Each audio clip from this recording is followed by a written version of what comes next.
agira imbabazi nyinshi. Dore urupfu rumizwe no kunesha, warupfu we kunesha kwawe kurihe? Satani urushwa n'iki muri iki gihe? Yesu yaducunguye. Ngiye kumva ryajwi rikomeye tuzatigisa ijuru hamwe n'isi, bakomeza amategeko y'Imana kandi bagakomeza isabato. Ibituro byabo bizakingurwa mu mukungugu, bafite ubwiza bwinshi. ngiye kumva ryajwi Rikomeye batigisa ijuru hamwe n'isi, bapfuye bakomeza amategeko y'Imana kandi bagakomeza isabato.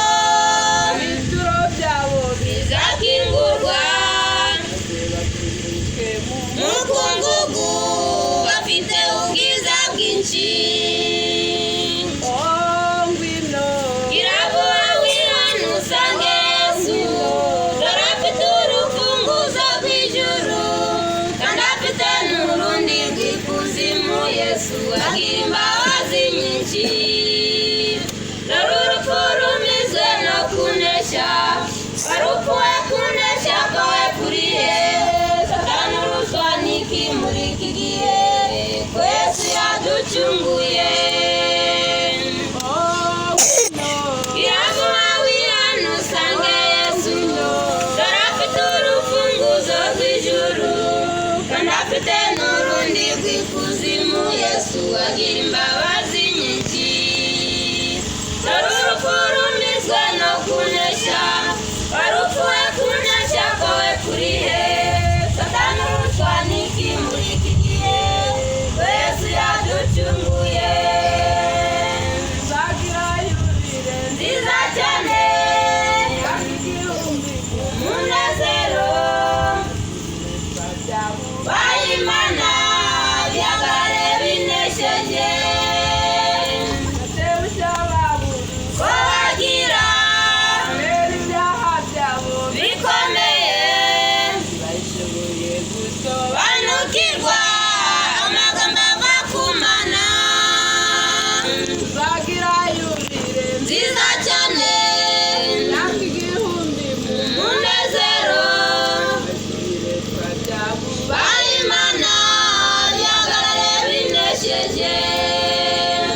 batewe icyababuru Ko bagira kubera ibyaha byabo bikomeye, bayishoboye gusoba banukirwa amagambo ava ku Mana.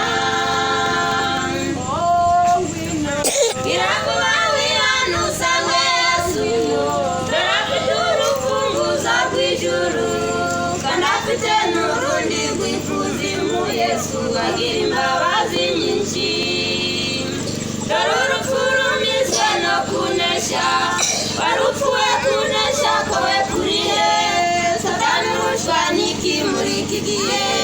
Ko Yesu yaducunguye. ngwino Iravuga wihane usange Yesu, dore afite urufunguzo rw'ijuru kandi afite n'urundi rw'ikuzimu. Yesu agira imbabazi nyinshi. Dore urupfu rumizwe no kunesha, warupfu we kunesha kwawe kurihe? Satani urushwa n'iki muri iki gihe?